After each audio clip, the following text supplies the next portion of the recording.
Imagine having everything: riches, mansions, a beautiful spouse, and believing that you were cursed with misfortune.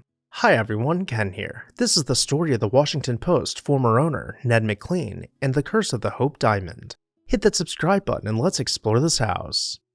To understand how someone so fortunate could believe they were cursed to misfortune, we need to go back a little further in time and talk about how Ned came to inherit not only mansions, but also the Washington Post from his father, John McLean.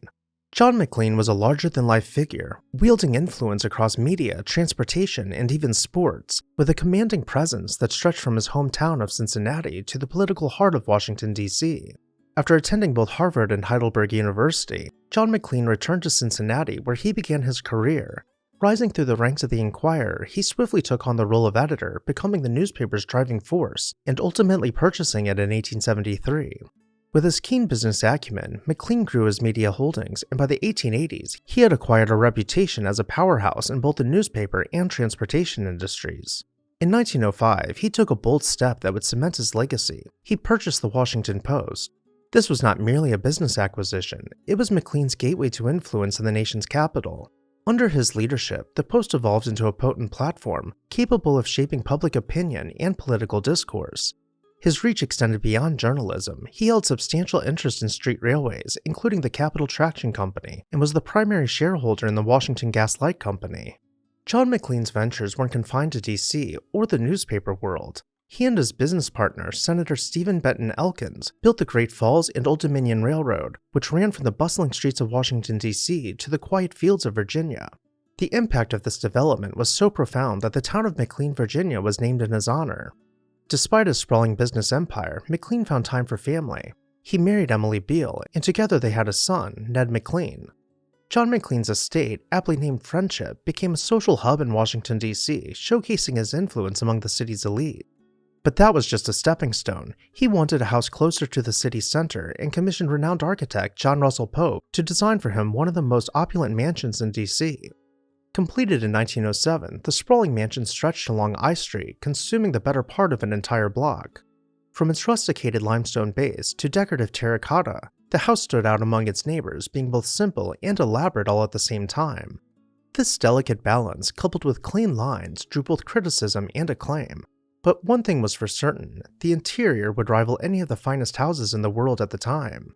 Passing through the vestibule, we arrive in the music room, doubling as the stair hall, with the grand, bifurcated staircase providing a backdrop for the full-time musician who would have been seated at the grand piano on the left. Venturing further into this grand hall, we find antique European tapestries draped over intricately carved woodwork and accented by the aroma of fresh flowers brought in daily from the family's Friendship estate. Finally, as we near the end of the music room, we get a better look at the grand staircase, with its newel post adorned by bronze statues holding up candles to light the way. Instead of going upstairs, we'll head back towards the front-facing side of the room and pass between velvet curtains. This leads us into the ballroom, with wainscoting rising above eye level and gilded ceilings soaring overhead. While there are many tapestries to steal our attention, the true spotlight belongs on the larger-than-life mantel. To give you an idea of just how truly ginormous this fireplace is, notice the standard-sized door hidden in the wainscoting to the side.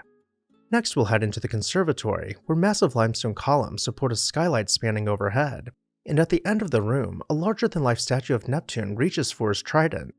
This immense grandeur continues into the dining room, where both the fireplace and the hutch were handmade by artisans on site and in place, as they were designed to be too big to fit through any of the doorways.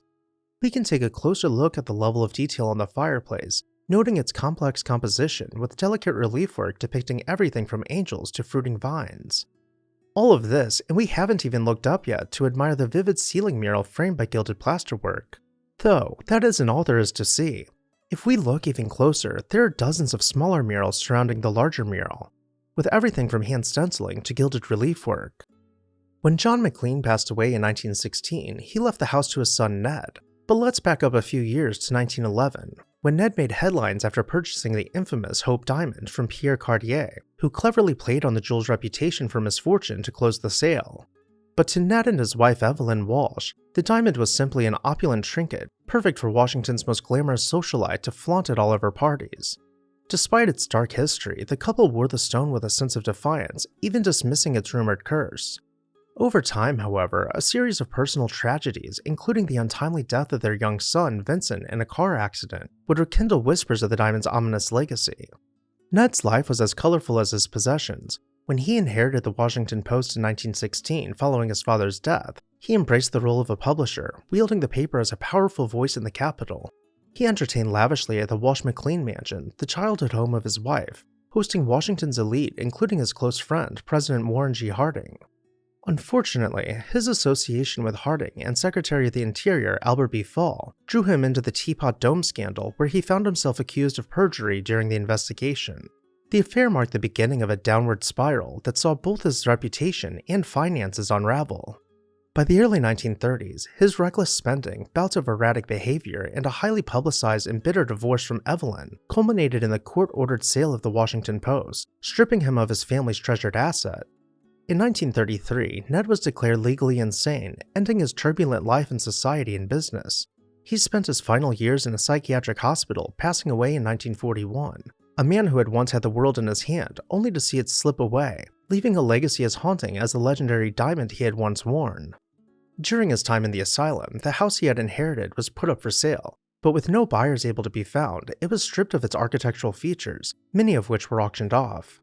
Sitting empty for years, it was finally demolished in 1939 to make way for new development. Around the same time, Friendship Estate was broken up into public housing. While he had cursed the Hope Diamond for its perceived curse, his ex-wife seemed to escape unscathed after the divorce. Her former mansion, now known as the Embassy of Indonesia, continues to stand to this day. Its interior appears much as it did back when it was built and has been exceptionally well kept. Everything from the gilding to the built-in organ, from leaded skylights to the grand staircase, remain beautifully intact and on display for all who are privileged to visit.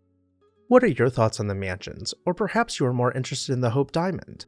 Do you think the curse was real, or do you think a belief in the curse drove Ned to the brink of insanity?